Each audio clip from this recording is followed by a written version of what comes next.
What story? I'm Finch, and this is Balls Bullet Points, our succinct look at some of sport's biggest occasions. With the European Championships just around the corner, we thought that we'd give you an insight into all 24 teams that are involved in the finals. Today, we're looking at Group B, which has Poland, Slovakia, Spain, and Sweden. Are you ready to impress your mates with the knowledge you've gleaned from this video? Of course you are. Let's get right into it then. Poland. The world's biggest exporter of amber, don't you know?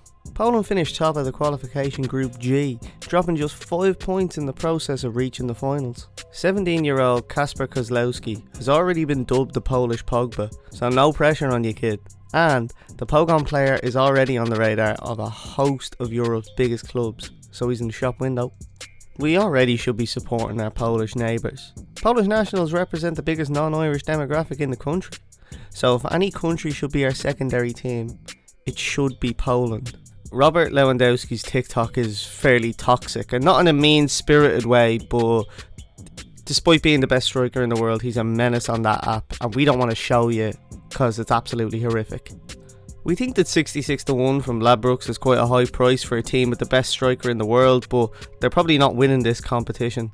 But we do think that they'll top the group, but whisper it. Did you know that Bratislava is the only capital city in the world that borders 2 countries? We don't want to talk about how they got through, but Slovakia united Ireland by beating the North and the Republic in the Nations League playoffs. Feyenoord's Robert Bojanic started his career off scoring goals for fun in the Slovak League for Žilina. Yet since his move to Holland, he's faltered a bit, but this tournament could come along and act as a springboard. Marek Hamsik is probably the only reason why you should be supporting Slovakia at this tournament.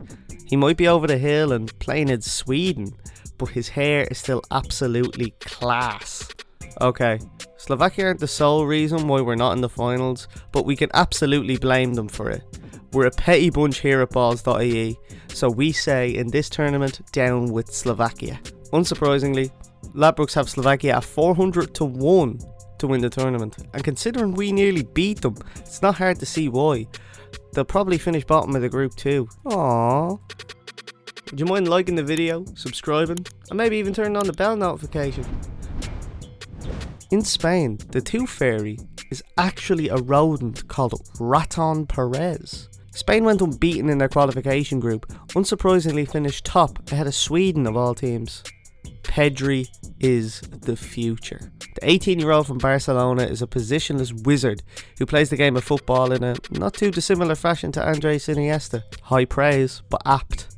Spain needed defensive reinforcements, and rather than call upon Sergio Ramos, a man with 180 caps, they just called up Aymeric Laporte because he couldn't get in the French squad.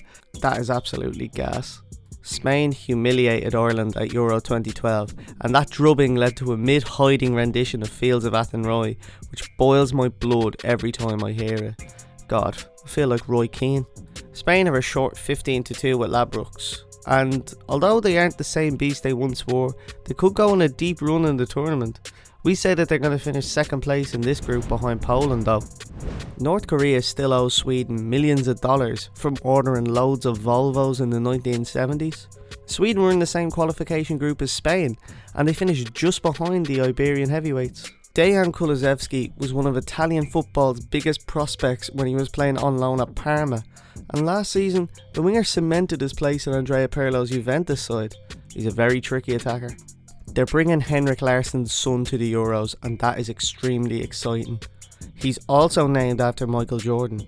So if Henrik was the king of kings, then is Jordan Larsson the prince of princes? For all the talk of Zlatan Ibrahimovic's international return, a knee injury has kept him out of the tournament, and that makes this Sweden team a million times less interesting. He refers to himself in the third person, but it's box office with Zlatan. Sweden are at 66-1 to win the tournament outright with Ladbrokes. And although this group is going to be tight, we think that they'll finish third. They'll need results to go their way for it to be enough to get to the knockouts. And that's it. Thanks for watching the video. Here, you can subscribe to the channel and watch another bit of gorgeous content with those gorgeous eyes of yours.